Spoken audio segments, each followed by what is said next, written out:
We live in a time in which the question of how to educate our children is a burning one.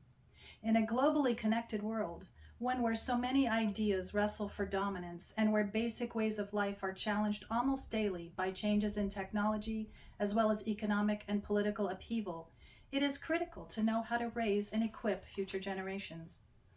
And yet, in so many ways, our culture seems at a loss to find effective and satisfying answers. The answers lie in classical education, which is both timeless and timely. In classical education, the movement sweeping America, Gene Veith and Andrew Kern explain classical education employs the wisdom of the past to address present needs. Older and wiser teachers instruct the young so they will not have to pursue the illusions of their predecessors or repeat their mistakes. Let's begin by exploring the wisdom of the past expressed in classical education, its timelessness, and then look at how it addresses present needs, its timeliness. In The Devil Knows Latin, Why America Needs the Classical Tradition, E. Christian Kopf writes that education is the study and mastery of a body of knowledge which is formative in character. Training, however, involves the learning of information aimed at the solution of an immediate problem or the accomplishment of a specific goal. In short, classical education is the study and mastery of knowledge which is formative in character, while contemporary education emphasizes training. Classical pedagogy focuses on educating people to live harmoniously in the world with virtue, wisdom, and truth through universal principles. In contrast, contemporary methods stress training almost to the exclusion of education itself. For example, contemporary education trains students to use the technological tool to do calculations. Calculator, then the computer, now artificial intelligence. We see the results of training, instead of educating, from individuals unable to reliably show up for work on time or make change at the drive-through window to the crumbling physical infrastructure of our nation.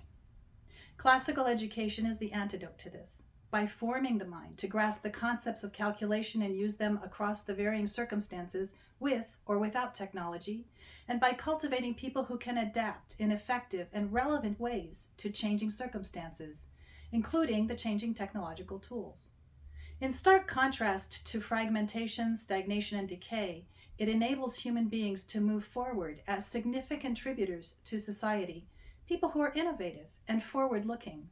Contemporary education, with its highly industrialized nature and heavily bureaucratic characteristics, advocates for and actively seeks to enforce a top-down, one-size-fits-all view of education. Not only does individual work become irrelevant in the face of this effort, but individual capacities, talents, hopes, and even dreams are swallowed up.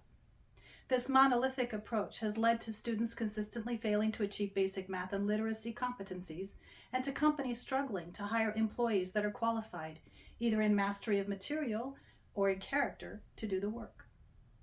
Classical education, on the other hand, allows individuals to flourish with agency in their own communities. They can think and imagine independently, show initiative in their own communities and beyond, impacting others by not simply being users of technologies who are in turn used, but acting with freedom and liberty in positive ways, with virtue, acting rightly, with wisdom, acting wisely, and with truth, acting with integrity. This timelessness of classical education is precisely what makes it so timely today. It offers a structured view of education that has withstood centuries, intact with stability and internal cohesion. In classical education, the attention is turned from the constant need to assess and adapt methods of assessment to the goals of education themselves, which also include independent yet grounded thinking and well-informed creativity and innovation. The intensely bureaucratic environment of contemporary education has set up the state as the source of all things for people who are unable to do for themselves. They are neither educated nor trained.